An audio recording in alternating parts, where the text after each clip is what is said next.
Clive Rosfield is a beast in Tekken 8. He's got huge, safe buttons that make him incredibly threatening from a range most characters can't contest, high damage, great corner carry, some tricky mix-ups coming out of his Phoenix dash, and some of the coolest looking attacks in the game. He's also more complicated than it may initially seem. So to break down how Clive plays at a basic to intermediate level, here's a starter guide going over his best buttons, some bread and butter combos, and some counterplay as well. Alright, so the first thing that we need to talk about is his Zantetsuken gauge. If you're a Final Fantasy fan, you probably kind of got a basic understanding of what this actually is. Basically, it is a move right here that at level 1 barely does anything. It's kind of a trashy move. It takes 22 frames to start up and doesn't do that much damage. But you may see every time I use it, that meter is going up. And if I keep on doing it, it'll get to level 2. And once it's at level 2, it's a different move. And that deals a lot of damage. Once it's at level 3, it does another move that does an even more crazy amount of damage. And you can probably see where this is going. Level 4. All the way up to level 5.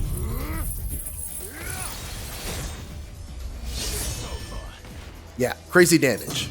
So in order to build up that gauge, he's got a couple of different moves that he can use. The first is his Heat Burst out of Phoenix Dash, which is right here. That builds up a whole bar and some change, so that's really, really good. One thing that I forgot to mention is that these moves that build up your Zantetsuken meter will still build up the meter even if they are blocked. So you can see right here, this is 2-2, 1+2. Oops, not that one. There we go. And if we get him to block, it will still build it up. Not that you'd really want to use this move like this because it is -13, you'll get punished for it. But still something good to keep in mind, especially for the next move, forward, forward 2. That is a safe move that builds gauge on block.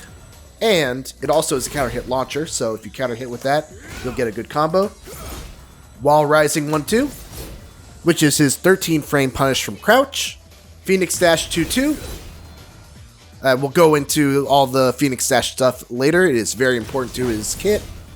And then his parry, which is right there. So, you can use all those moves. You're going to want to incorporate all those moves into your game plan because having a level 5 Zantetsuken is extremely threatening. You can basically use it from a combo as an ender. You can use it when they're tornadoed. You can use it when they're wall splatted. Just substitute whatever combo ender you have with Zantetsuken, and you will add a ridiculous amount of damage to it.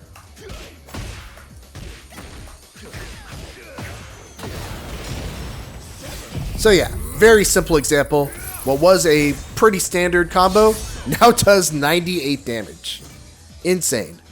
Alright, so now that we understand Zantetsuken, let's go over some of Clive's core moves that you're probably going to be using every match. Alright, so first up is forward 1+2. This move is kind of insane. It is a safe, extremely far-reaching, extremely active heat engager. Once again, it is safe. It is only -8 on block if we want to show it off here. They are not punishing you for doing this. So you get an extremely high reward for very little risk. The only risk that you take really is that you give up your turn. So you should not be pressing buttons after this. You will get counter hit. But other than that, extremely strong move. A lot of times people will just kind of run into it and then you'll get a free heat engager and you can start your offense with heat. And Clive is really good in heat, so we'll get into that a little bit later.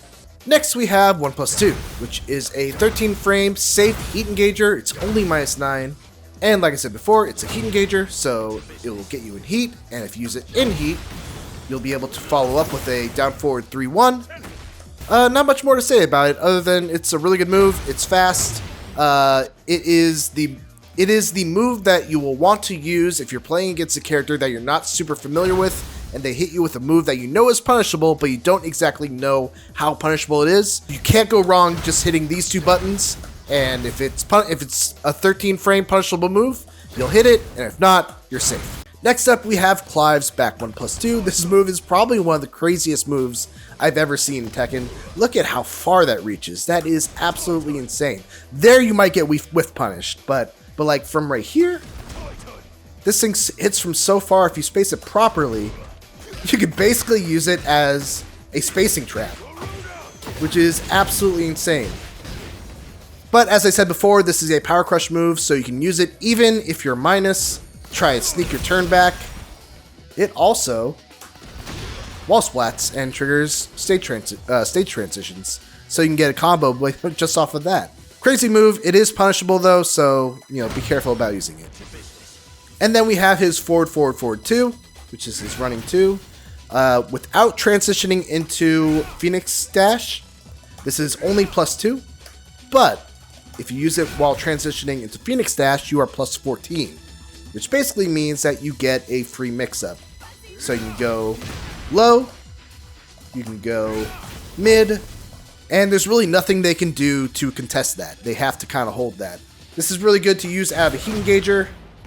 So if they block, you're plus, and if they get hit, well, they take a good amount of damage. Of course, if they see it coming, it is sidesteppable and punishable, so just be careful about that.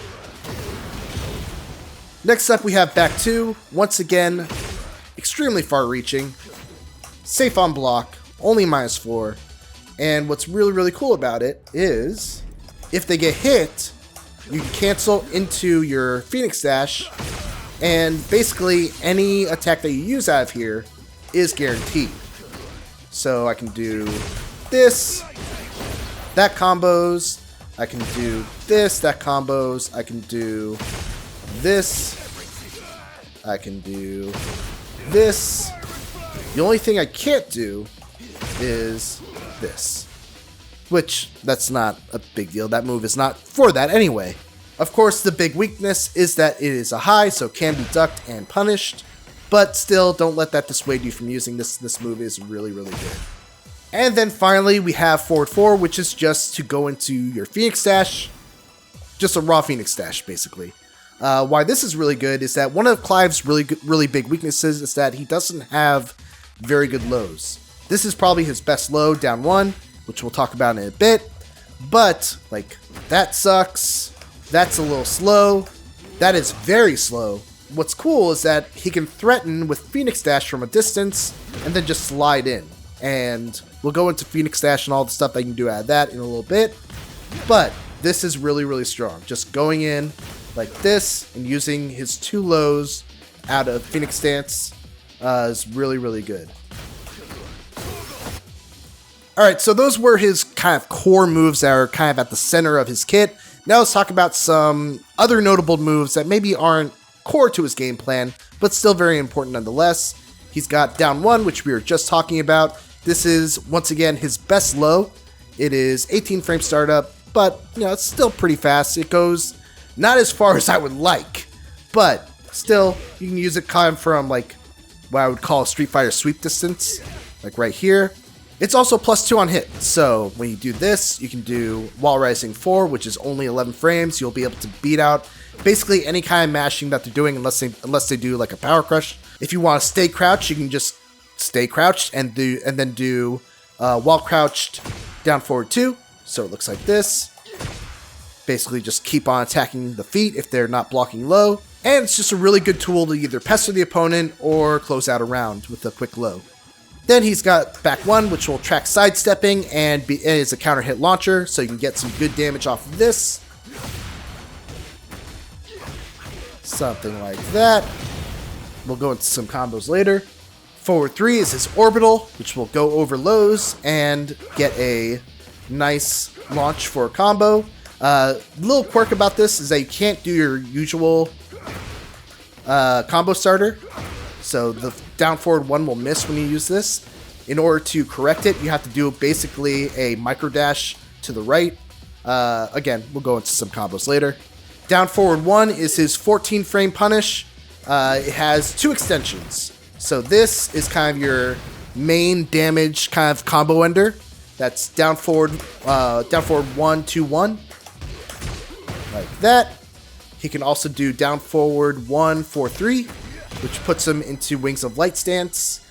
This is mostly used for wall combo enders, because if you do 2 out of this stance, he'll do his Giga Flare, and if they are basically in a crumpled state or if they're in the air when they get hit by that, it will do a really cool move like this. It's also a really important move for combo filler, so you're going to be using this to kind of keep enemies up in the air and then hit them with a tornado attack. It's +4 on hit, -3 on block, so, you know, just all around fairly solid move. It's a little slower compared to most moves of this type, but still pretty solid. 4 is also a great mid attack that is 2 frames faster, has an extension in 4-4 and goes into Phoenix Dash.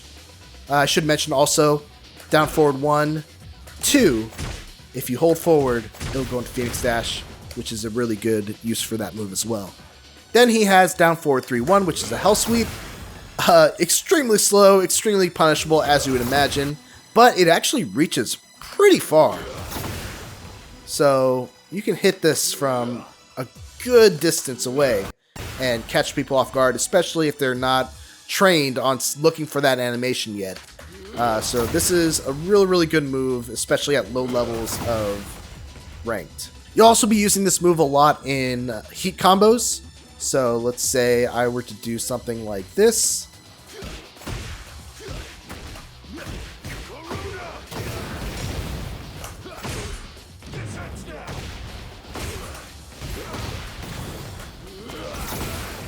So you can see, you can kind of use it as the end of a heat combo like that when they're on the ground and you need to get some more damage in there. Next up is 4-2-1. This move is kind of a scrub killer. It is +1 on block, and that is notable because it comes out of a fairly long-reaching forward 2. So if they don't know to duck the second hit, this is a free. They're absolutely going to try to mash jab or something right here. If they do start ducking this, and they do it every time, you can actually commit to another combo extension, which is 4-2-2-2, which looks like this. And if only the second hit lands, then the third hit is guaranteed. So just another thing to keep in mind. And then finally, you have just 1-1. 1-1 is a standard jab combo. What's nice about it is that, like a lot of characters with stances, you can go into your stance after it. Now, a couple of things to note about this. If it hits, absolutely go into stance. That's great. You'll be able to do your standard 4 or Phoenix Dash 4 versus Phoenix Dash 2 mix-up. The important thing about this is that you don't want to do this stance transition if this is blocked. You are -3, so basically anything you do out here will be stuffed by a dick jab or a quick low, and you'll lose your turn and take a little bit of damage anyway. So don't use this. Don't use the transition if this move is blocked. If it's not blocked, go for it. And then we've got sidestep 1+2, which is a very slow move, but it is +2 on block, and it launches if they don't block it, like that. So, very solid move. Again, very slow. Don't use it too much, they'll just interrupt you, or they'll just knock you out of it. But every now and then, throw this in there, and who knows what will happen. And then finally, we have forward 2-2, which is a safe 2-hit combo. If you want, you can just kind of let that go and just give up your turn.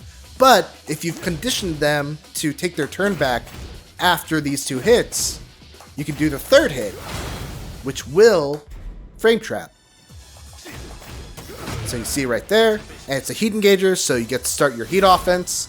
And once again, like I've said before, Clive is really good in heat, especially because he's also got forward 2-2-1 while in heat. And this move is plus on block, and he can hold it and get a free guard crush if they don't do anything to jab him out of it. And let's talk really quickly about Clive's parry. So his parry is on back 3. It has a 4 to 8 frame active window, so if you attack him during the 4th and 8th frame of this animation, he will parry the attack, like that. And if you press 2 while you're in that parry animation, you will do a quick counterattack that deals good damage. You can also press 1 and 2 to do your Zantetsuken gauge building move, which does a little bit less damage than the counterattack, but it builds your meter. And then he also has a low parry on his Wings of Light. So if you try to hit him with a low while he's in this stance, it's kind of like Azucena's stance, he will do an auto attack out of it. So if we were to do something like this, and then we would get a combo here. Alright, one last thing before we go into combos. We kind of touched upon it already, but let's talk about everything that Clive can do from his Phoenix stance, or his Phoenix dash rather. So you can go into a raw Phoenix dash by pressing forward 4, and it is a quick little dash that you have a bunch of different follow-ups from. So let's just quickly go from the top all the way down to go over all the options you have from this. Phoenix 1. This is a throw attack. Basically, when you hit, it counts as a throw. And if it hits, it does pretty decent damage, sends them away. It is not safe. So you can see it is minus 14. So be careful about just throwing that out there. What is important about it, though, is that it is a power crush. So I'm going to set the opponent to do a fast high attack after taking 2 hits. So if I do something like this, you can see he absorbs the high or mid attack and then still powers through with his own attack. Still, this is probably one of the more riskier options that you have out of this dash. Another option is Phoenix 2. This is a mid, it is safe. This is going to be basically your mix-up opportunity between this and this, which we've already talked about. One thing to note is that this hits, you can follow it up with a down forward 3-1. You can do forward 2-2, which is not safe, but if it hits, it does another throw hit, and it also increases your Zantetsuken gauge. But just be careful with it again because it is unsafe on block. It is minus 13. Then he's got Phoenix 3. We probably won't be doing that on its own. You'll probably be doing forward 3 and 1+2. You have to do you have to commit to it right away. So you have to do dash 3, 1+2 pretty much right away. Or you can do dash 3, 2. And that is another option that does more damage, but you don't get the Zantetsuken gauge. And you also send it back a lot farther. One of his best options from Phoenix Dash is 4. So you do 4.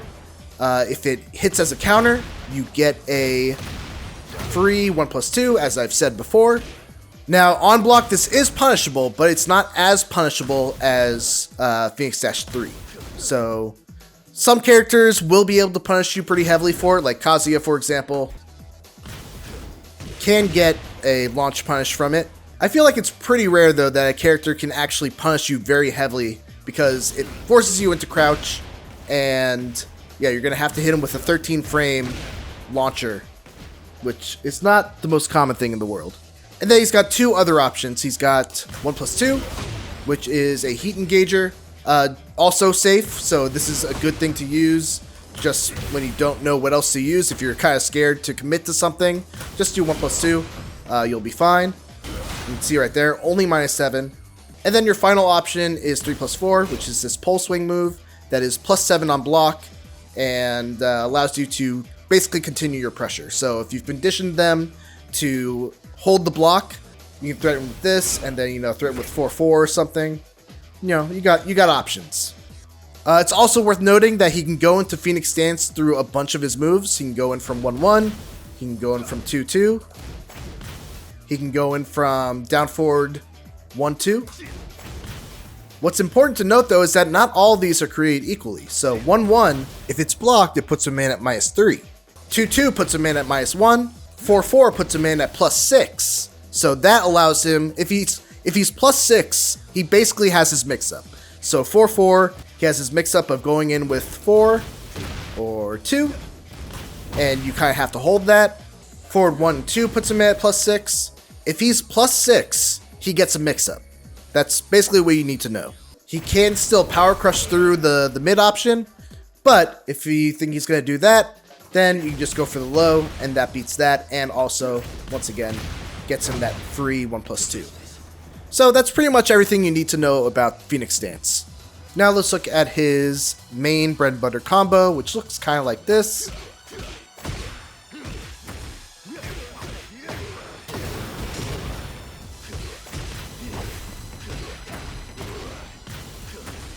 So like pretty much any combo in Tekken, the combo that you use here is going to be dependent based on how close you are to the wall. The goal is going to be to craft a combo that gets your opponent to the wall and gets you a follow-up on the wall as well.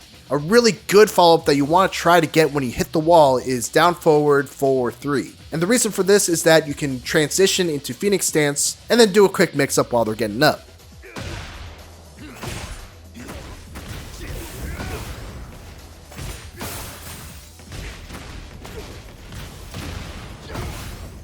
Other starters that you're going to be using include 4-3. As I said before, this typically will not combo. Just by itself. What you have to do is do a quick micro step to the right and then do the down forward 1.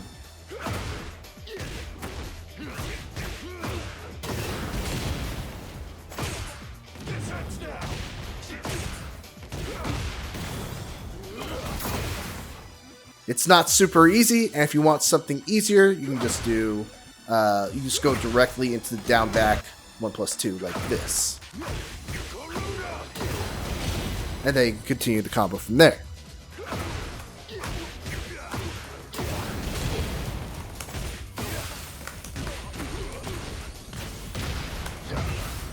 He's also got some counter hit launchers like back 1, forward 2. And same deal, forward 4-2, where you just go directly into your down back 1+2 to continue that combo.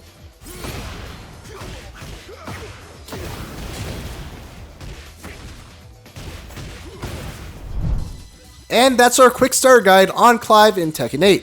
Thanks for watching, and for everything else, keep it here on IGN.